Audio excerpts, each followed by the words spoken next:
കൊള്ളാം കൊള്ളാം. ഒന്ന് തിരിക്കാൻ എന്താടാ മാർഗം? അതെ, മുഖം ഒന്ന് കണ്ടാൽ മതിയായിരുന്നു. ഏയ്, എനിക്കിനി മുഖം കാണണമെന്നില്ല. ഈ കണ്ടീഷനിൽ എനിക്കൊക്കെ. എനിക്കും. അപ്പൊ കൊട്ടാ, ഞാനൊരു എഴുത്ത് തരാം, നീ ഒന്ന് കൊണ്ടു കൊടുക്ക്. അവിടെ ഇരിക്ക. അവൾ ഇങ്ങോട്ട് തിരിഞ്ഞോണ്ട നിങ്ങൾ മൂന്നുപേരും കുനിഞ്ഞോണം കേട്ടാ. അവൾ എന്നെ മാത്രം കണ്ടാ മതി. ചന്ദ്രിക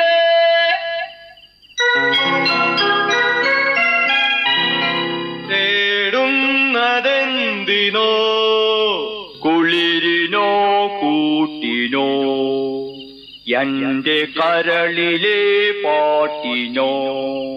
കുളിരിനോ കൂട്ടിനോ, എന്റെ കരളിലെ പാട്ടിനോ.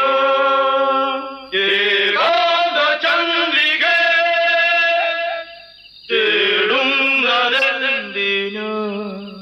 എന്തുവാടേ ഇത്? ഇവിടെ ആർക്കും ഓർമ്മണ്ടേ? എന്തുവായിരുന്നു ഇവിടെ ലഹള? ലഹളയല്ലമ്മേ, പാട്ട് പാടിയതാ. മ്യൂസിക്കാ. മ്യൂസിക്കോ? ദേ, ഞാൻ മര്യാദയ്ക്ക് പറഞ്ഞേക്കാം, ഇനി ഇതിനകത്തുനിന്ന് ഈ വക ശബ്ദം വല്ലതും കേട്ടാൽ നാലിനെ ഞാൻ ചവിട്ടി പുറത്താക്കും. ശല്യങ്ങള്. എവന്റെ അച്ഛൻ കുവൈറ്റിലല്ലേ? എല്ലാരും മടങ്ങി വന്നിട്ട് അങ്ങനെ വന്നില്ലല്ലോ. ഇല്ല. ഇതാ വരാത്തത്. മനസ്സിലായോ?